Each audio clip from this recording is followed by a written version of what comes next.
we got nothing but Visions. Visions Season 2.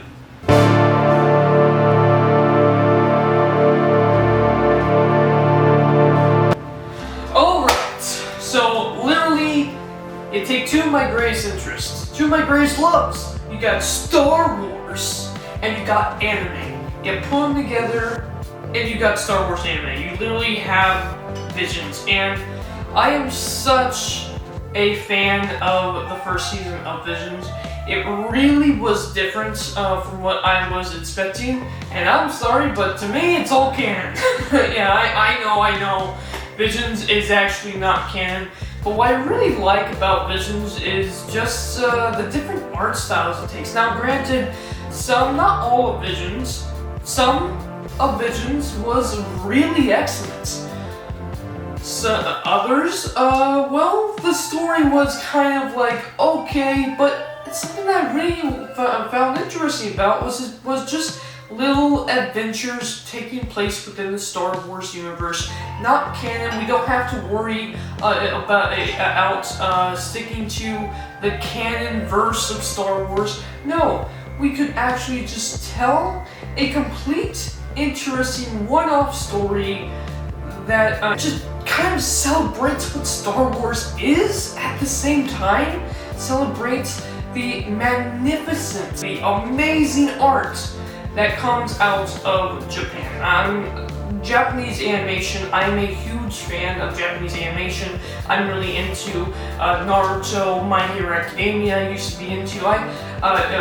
Black Clover, I can't wait for the new season of that to come out, especially the movie on Netflix. And there's so many anime that I really like. Steins Gate, another great anime. So, literally, we are taking the best studios of Japan, and giving them a chance to tell their story within the Star Wars universe. And it is absolutely fantastic, interesting, and I have to say this, the animation blew me out of the water when it came to the first season. So, now we get to Season 2. And that is going to be what this video. I literally reviewed every single episode in Season 1, and I am going to review every single episode in Season 2 as well, because I am that much of a Star Wars and anime fan. Let's go ahead and get into it, shall we? Okay, so let's talk about Episode 2, Screecher's Reach. This one was a really interesting one. I enjoyed it, that's for sure. So it was about this little girl who, I don't know, what was it, like the Force calling her or something? I never really understood that, but she wants to actually escape from her home planet. To do so, she is tested, and her and her friends go and find this legendary cave, right? And I don't know, it felt very much like that scene from Episode 5, where Luke actually goes into the cave and finds Darth Vader on Dagobah and battles him.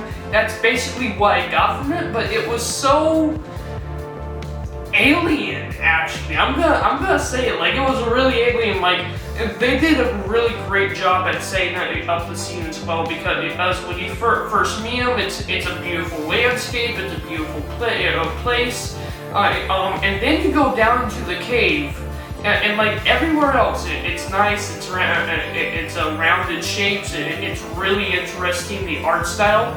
The art style is amazing. I am going to do that every single episode in this season, probably. The art style is amazing, and I personally prefer 2D animation over 3D animation anyway. And the 2D animation style here, I could actually watch an entire show that looks like this. It was so cool, but I really liked how they designed it, because the background, when you first see it, it's rounded shapes, it's not ice, it's green, it's beautiful landscapes, and then you go into the cave and it's all dark and sharp and dangerous and deadly, and then we end up meeting what at first you don't know, is it a vision, is it a ghost, and the story is that these kids well, the one girl wants to go find this cave, right? And the kids are like, okay, let's go hang out, let's go find the cave. The cave apparently has an ancient story about an ancient ghost. A banshee that screams around night. So let's go and see if it's real. You know, who wants to go see a ghost? You know, and they sometimes tease the little kid about being scared of the ghost. You know, the big kids. But then you got the main girl who's honestly just down and sad, and she just wants to get out of the mining district. And then we have,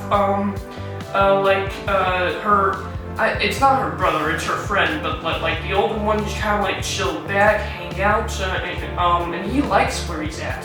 He wants her to hopefully find something that makes her happy. Of course, he's supportive of her, but he's kind of like, you know what, the grass isn't green, isn't always green on the other side, but whatever you want, I hope you find it. But honestly, this type of life isn't that bad to live.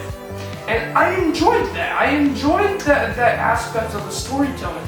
And then we get down to the dark cave and we actually see the banshee. We see the scary monster.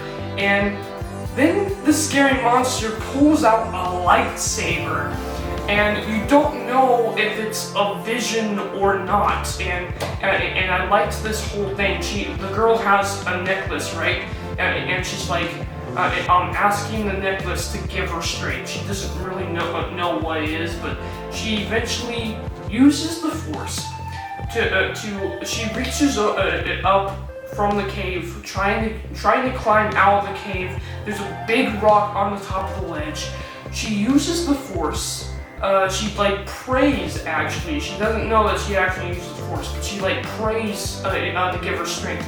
And the rock just happens to fall. Obviously, it's her using the force, she just doesn't know it yet. But the rock falls and hits the banshee. And that's when you know that the banshee wasn't a vision. Like it wasn't like Luke Skywalker fighting Darth Vader on Dagobah, where it was literally just a vision. And you know what? Actually, no, it is. It is just like that, because Luke Skywalker fighting Darth Vader, he cuts off the head and then the head falls down to the ground, but it never like disappears or anything. You never know if it was a vision or if it was real. Of course it was a vision, but it's also in his head, but it's also something he had to physically dealt with. So that's exactly what happens here. You don't know if she was actually real or not until you realize that she actually has the lightsaber. The girl, the banshee is screaming out to grab the lightsaber and slash her. She actually grabs the lightsaber and does what she needs to do to survive. The banshee was actually real, and now she has this lightsaber. And when the adventure is all over, it turns out that was all a test. Because, and I loved how alien this ship was. This alien shows up. This alien ship comes down to the planet, and I just love how alien, how different the ship felt from the world itself. And because the kids are all dressed in like normal clothes, it's like it feels very I don't know, woodsy kind of place. And then this big alien ship out of nowhere shows up, and the alien lady comes down, tells her that she passed, and that she now has a choice. She can either come with her and be free of the planet like she always wanted to, or she can stay with her friends. And I liked how sad but supportive her friends were of her decision. She doesn't want to leave her friends, but she does have a gift. And obviously the lady was going to be a Jedi, right? So she obviously goes into the ship, and she goes. But here's the funny part that you gotta ask, because of her eyes and because of the way she came down, you have to ask, was she a Jedi or was she a Sith? And I love how you really, at the end of the day, don't know who that person was that came down, who told her that she passed the test, who gave her the opportunity and told her to go through the test as her first place. And I really just like how alien it is, because if you really think about it, that's what the Jedi do, right? You don't know if it's a Jedi or a Sith, you don't know that. You just know that you're on a planet, you're living your normal life, you have some type of force ability, or your son or your daughter has some type of force ability, and some dude walks up and says, "You're the chosen one, come with me, let's go," and turn you into a Jedi or a possible Sith. It's all alien, you just don't know. It makes you think, can you really trust what that person is saying?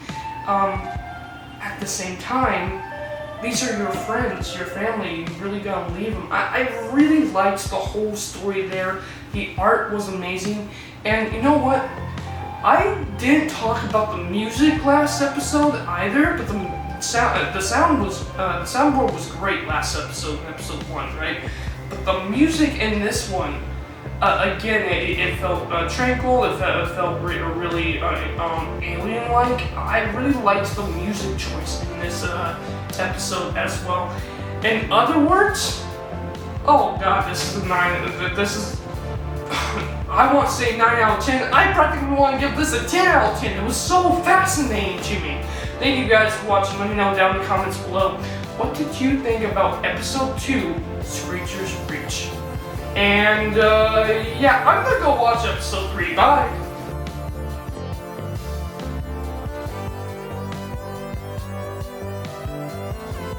Subscribe to Dylan's Little Hobbies right now.